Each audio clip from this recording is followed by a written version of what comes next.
And welcome to This Is Now. First at noon, President Trump is in Central Texas, seeing for himself the damage from last week's flash flooding that killed more than 120 people. As of Friday morning, 161 people are still missing in Kerr County alone. Karen Waugh reports from Kerrville. President Trump and the First Lady arrived in hard-hit Kerr County to survey the devastation and meet with those affected by the catastrophic floods. Well, this is a tough one. The president participated in a roundtable with officials and rescue workers. First responders, the sheriff's office, all of the police, law enforcement, they've done an unbelievable job. The visit comes amid questions about the Trump administration's plans to phase out the Federal Emergency Management Agency. The president has signed a disaster declaration for the region. FEMA has deployed multiple emergency response units, and FEMA has been really headed by some very good people. We have some good people running FEMA. It's about time. What you're seeing behind me right now, we have some excavators and gentlemen with chainsaws who've shown up to clean up the debris in this area. Texas Governor Greg Abbott has said they're not going to stop until they find every missing person. Along the Guadalupe River, crews are carefully working through the debris. Every pile, every piece of debris, every vehicle has to be treated differently, so to keep the dignity of humanity, you got to remember there are people that are watching this and they know that their kids are missing. They don't want to see people just eating away at piles of trees. In Kerrville, a memorial wall to the victims continues to grow. This is devastating. I've lived here for 30 years and never seen anything like this. It's so sad. This resident wiped away tears as she came to express her condolences to all those who lost family and friends. Karen Waugh, CBS News, Kerrville, Texas. And there are ways you can help victims of the deadly flooding. Hawaii News Now and our sister stations across the country are teaming up with the Salvation Army, asking viewers to come together for Texas. If you'd like to donate, just go to togetherfortexas.com. We'll also be airing a Together for Texas special this Saturday. The program follows thousands of first responders and volunteers who are helping those all along the flooded areas. Back here at home, Ben Moskowicz is no longer Hawaii Island's police chief. Despite emotional testimony, the county's police commission voted to oust him from the job. Ben Gutierrez has the story and reaction from Honolulu's mayor after he was blamed for the dismissal. I listened to the wrong voice in my head there for a little while, and that's a mistake that I made. And the offshoot of that is I'm not going to be allowed to continue as a chief here in Hawaii County. Ben Moskowicz admits it was a mistake to submit a letter of resignation after Honolulu Mayor Rick Blangiardi recommended him to become Honolulu's interim police chief last month. One of the Hawaii County Police Commissioners blasted Blangiardi for doing so. As we say in the military, his mouth wrote checks that his couldn't cash. And it's really for the police commission in Honolulu to make those commitments. And that was unfortunate. I have no comment for that. He doesn't know the details. He doesn't know the conversations that took place. I don't even know who he is. No comment. Mayor Blangiardi says he knew Honolulu's deputy chiefs Keith Horikawa and Roddy Vanek were next in line to replace outgoing Chief Joe Logan, but due to extenuating circumstances, he pushed for Moskowicz. Keith Horikawa I knew had no interest, nor did he even apply to be the interim chief, so I was correcting that assumption, if you will. Chief Vanek had been out on sick leave for 6 months, not even scheduled to come back to July. But Vanek returned to duty a month early, and the Honolulu Police Commission gave him the job. I didn't see that coming. If I thought that was going to happen, I would not have encouraged Chief Moskowicz, okay? But we didn't see that happening. It's just a mess, and there's a lot of blame can go around to a lot of parties. Retired Honolulu Deputy Chief John McCarthy says the way a police chief is chosen needs to change, and the mayor's office needs to stay out of it. You don't want chiefs that are boys of the mayor, or appointees of the mayor. That political association. 3 of the 4 counties are now looking for new police chiefs. Kauai is replacing Todd Raybuck after a stormy 6-year tenure, and Honolulu is looking for Logan's permanent replacement. You can now add Moskowicz to the outgoing list. I'm disappointed that I'm not going to have the opportunity to continue that, certainly here, but I think I'm leaving the department in a really great place for whoever comes next. That was Ben Gutierrez reporting. The Hawaii County Police Commission approved Moskowicz's request to move his last day from July 15th to August 31st. Moskowicz also says he doesn't plan to apply for Honolulu police chief. A Native Hawaiian man convicted of a hate crime against a white man will now have to be resentenced. That was the decision from a U.S. appeals court yesterday for the case of Kalana Alo Ka'anohi. 2023, he was sentenced to 6.5 years in prison for the 2014 beating of a man who attempted to move into a remote Maui village. Prosecutors challenged the sentence, saying the hate crime enhancement wasn't applied. The court yesterday also upheld the conviction, which was challenged by Alo Ka'anohi, who now faces additional time in prison. The Hawaii Innocence Project plans to take up the case, which involves another defendant. Terrifying moments for some on-duty HPD officers when a car slammed into one of their cruisers. This happened just after midnight Thursday on the Moanalua Freeway.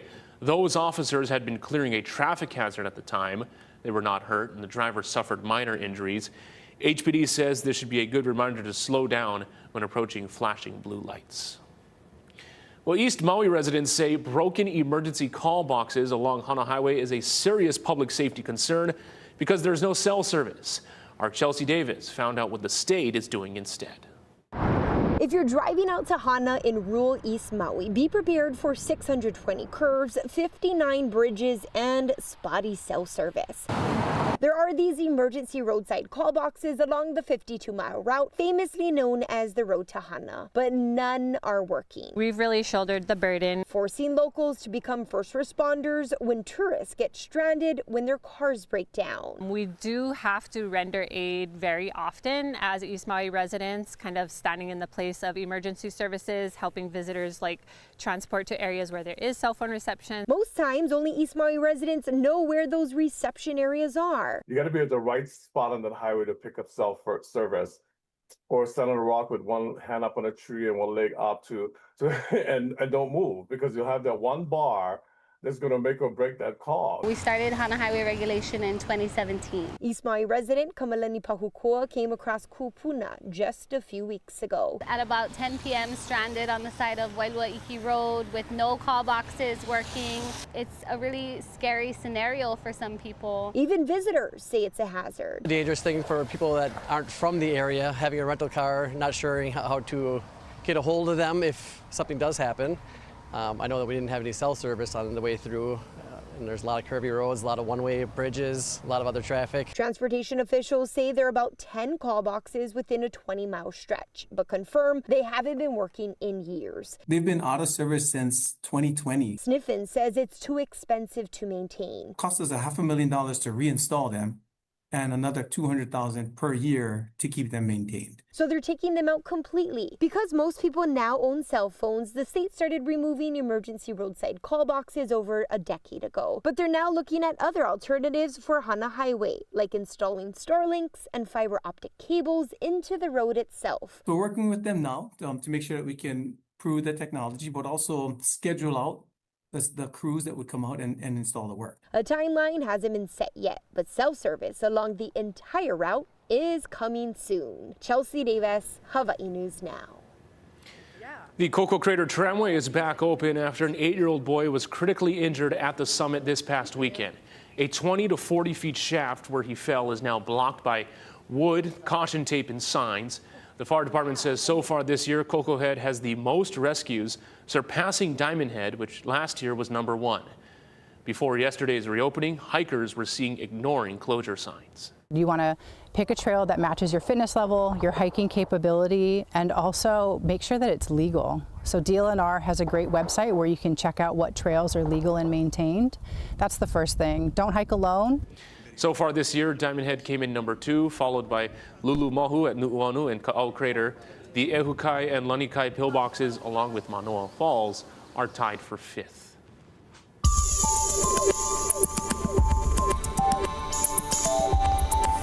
Happy Aloha Friday, everybody. Really nice weather out there. You can see the sunshine from our live tower cam, around 86 degrees. East-northeasterly is around 18 miles per hour. Expanding this out throughout the rest of this evening, we're going to be in the green, seeing fair weather out there. Temperatures once again getting into the mid-70s as we're going into the overnight. A lot of sunshine out there throughout this afternoon. We are seeing a few sprinkles on the first alert radar and satellite. Most of the showers are just north of Oahu and Molokai, and you can see the rainfall over the last hour over the Ko'olau. We've also got this other cell that's moving in towards Kaneohe and going to continue moving over the Ko'olau, likely into the central portions of Oahu. So a few sprinkles out there over the next hour or so. I'll give you a closer look at our forecast for this weekend coming up.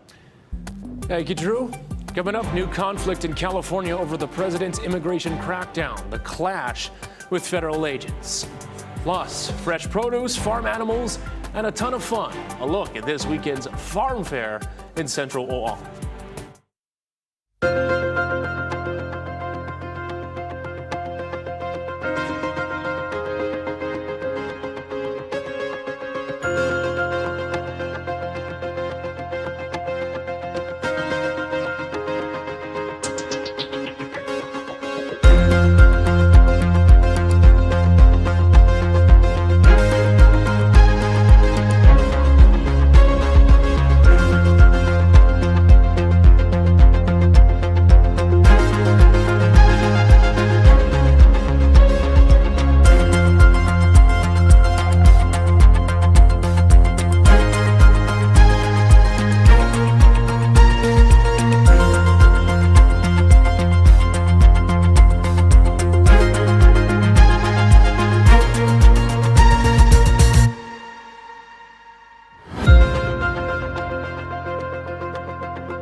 Welcome back. A new showdown over the Trump administration's immigration crackdown after ICE agents raided 2 farms yesterday near Los Angeles. Carter Evans reports. Angry protesters clashed with mass federal agents Thursday during an immigration raid at a cannabis farm north of Los Angeles in Ventura County. Witnesses say agents tossed smoke bombs at protesters. They threw one under the car, and then all the car inside, it got full of smoke. As the situation escalated, agents deployed what appeared to be tear gas, sending much of the crowd running. There's got to be a better way than the way that they're acting right now. Some appeared to throw rocks at government vehicles. At one point, a man appeared to be firing a gun, according to the U.S. Attorney's Office. Melissa Tapia says she was waiting to hear from her family who worked at the farm. They took my brother, they took his phone away. They're banging on there, not letting people out. In neighboring Santa Barbara County, another raid targeted a second cannabis farm owned by the same company. What about the children that are going to be taken from their family? On Monday, agents swept through MacArthur Park in Los Angeles with military trucks. The latest show of force after last month's crackdown included agents chasing workers in the fields. We don't want to do it where we take all of the workers off the farms. We want the farms to do great. Last week, President Trump said he would allow undocumented migrants to stay in the country if farmers would vouch for them. But Agriculture Secretary Brooke Rollins said Wednesday that farm workers would not be given amnesty from deportation. This president has been unequivocal first in his commitment to no amnesty, his commitment to mass deportations, his commitment to securing the border. Now, it's unclear how many people were arrested, but we saw agents leading away dozens of people. There were buses here as well. And on social media, Customs and Border Protection said that they picked up 10 juveniles inside the marijuana facility. All of them were undocumented. And as for that guy with the gun, well, the FBI is now offering a $50,000 reward for information leading to his arrest. Carter Evans, CBS News, Camarillo, California. Back here at home, if you're looking to map out some weekend plans, the Hawaii State Farm Fair is happening in Wahiawa. Casey Lund gives us a preview. Yeah, aloha and good afternoon from Whitmore Village. Ooh, you got the cows in the background. Hey, this is a farm fair. And you know what? This is the first time back after that 2-year hiatus. So people are pumped. We got 4-H kids here coming in from Maui, coming in from other islands, bringing all their animals here. And it's all about uplifting and reminding people how important agriculture is here in Hawaii. And nobody does that more than Brian Miyamoto, showcasing our local farmers, helping them out when it comes to legislation and support.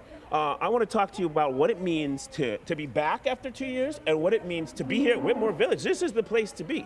Oh, it feels amazing being back. It was, we had a little anxiety not having it for 2 years. And that was on top of COVID where we took a little bit of break and then we had 1 year. So to be back after 2 years, it's amazing. It's a kako. Everybody came together. Although we were on hiatus for 2 years, you can see all the 4-H'ers here, all the animals. Everybody is back this year. It's actually bigger and better, in my opinion, than the last farm fair. So to be here in Whitmore, where it's agricultural lands, we are on farmland. There's a rich history of agriculture in this region, in this area. I mean, we couldn't ask for more. The state has been extremely supportive, and all of our sponsors that normally support agriculture and the farm fair, they've all been back. They've all thrown in, and we're going to have an amazing farm fair this year. And then, Brian, I know all this stuff's fun. You know, you get the rides, you get the games, you get the food, but really, a lot of people are coming just for the produce, because it's stuff that you can't really get anywhere else unless you live on Maui and you eat Maui. And this is a huge draw for people, too.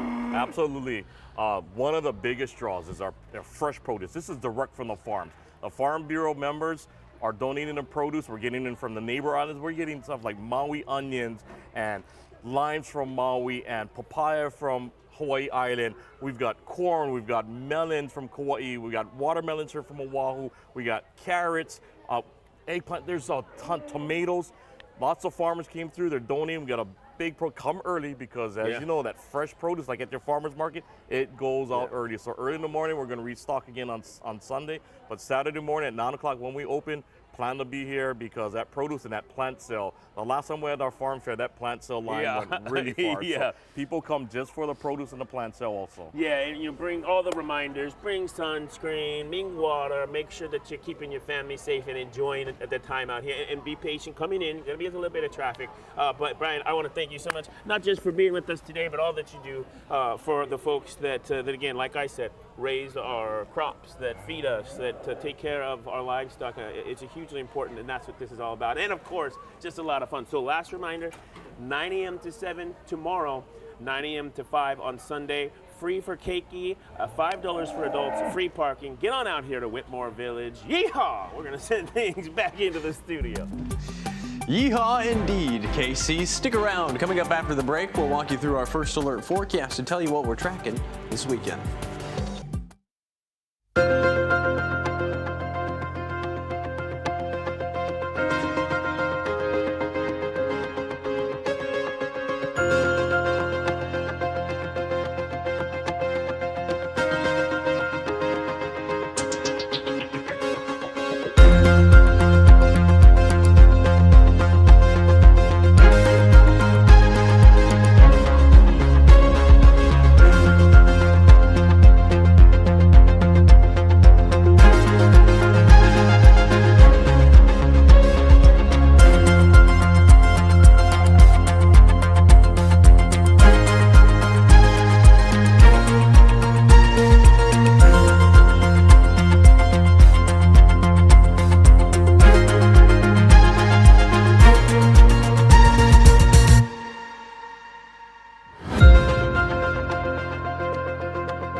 Alert weather with Drew Davis. Can you believe it? It is Aloha Friday. You've made it to the end of this week. This is what we're tracking going forward. We've got slightly weaker trade winds out there, still breezy throughout each afternoon. Typical summertime weather. And of course, that south swell that we've been talking about is dropping out there. Let's get right into it. Here's our island by island forecast for your Aloha Saturday. You can see over on Kauai, a better chance for windward showers out there and partly sunny conditions. And moving over to the gathering place, 88 in town, 87 in Kapolei, 83 in Kaneohe with a better chance for showers in Kahuku, Kaneohe, and Hawaii Kai. Maybe even a few pop-up afternoon showers over on the leeward portions of the island. Maui County, sunny and breezy, wind gusts closer to 20 to 25 miles per hour. Kahului around 90 degrees tomorrow. Toasty out there, 87 in Kihei. And then moving over to Hawaii Island, still seeing some fog along the Kona coast of Hawaii Island, but it's lighter than what we were seeing earlier this week. 87 in Kona, 87 in Waikoloa,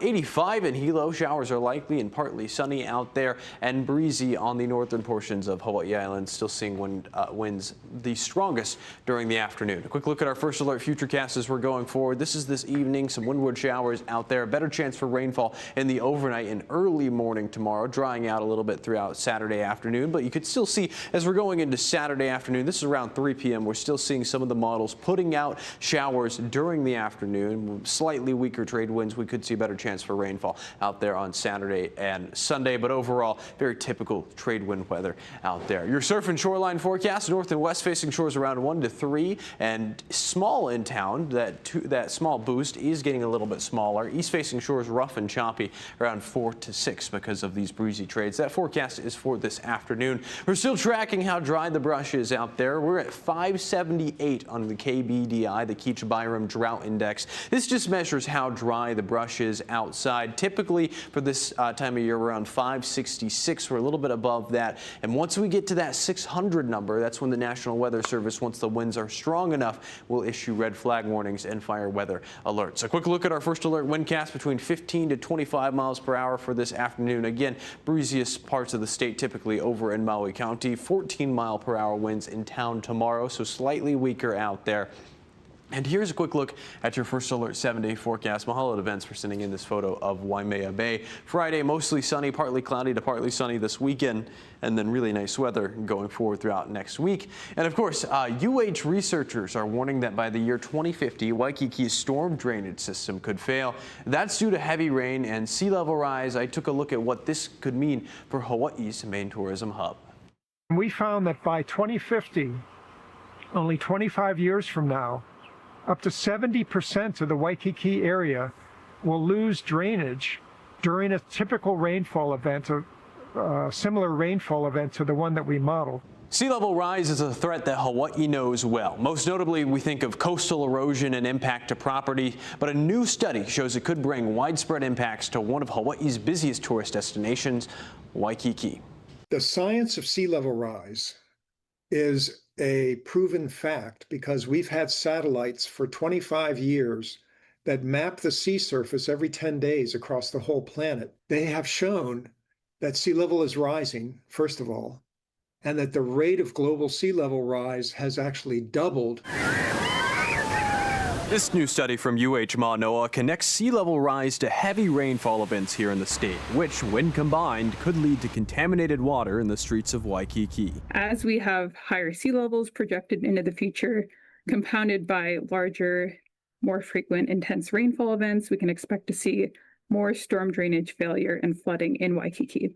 More than 75% of the storm drainage system in Waikiki is connected to the Alawai Canal. Researchers at UH Manoa developed a computer model of the Waikiki storm drainage system, installing 10 sensors to record water depth. The team calibrated their models using data from a rainstorm in December of 2021. This rainstorm happened to coincide with a king tide event and onshore winds, pushing more water into the canal and overwhelming the drainage system.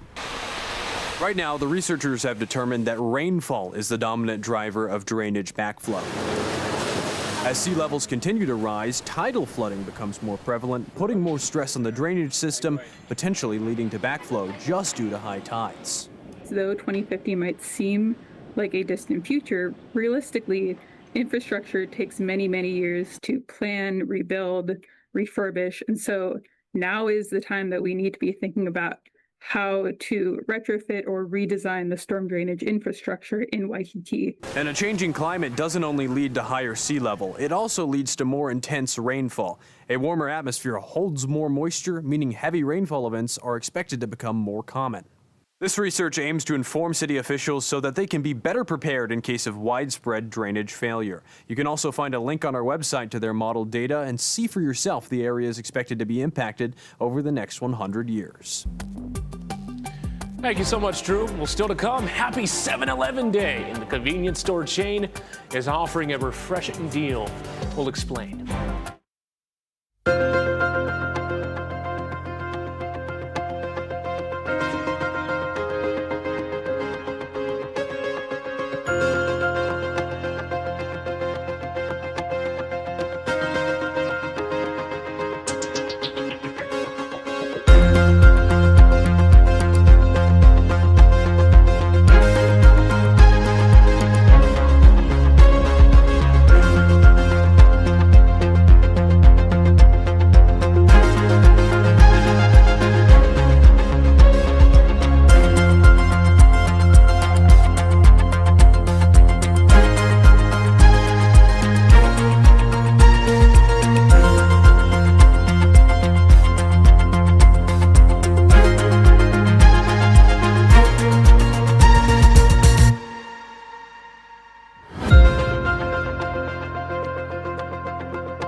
Time for some good news now. Today is July 11th, or 7-Eleven, which means all the 7-Eleven stores are giving away a free small Slurpee, one per customer, and no purchase necessary.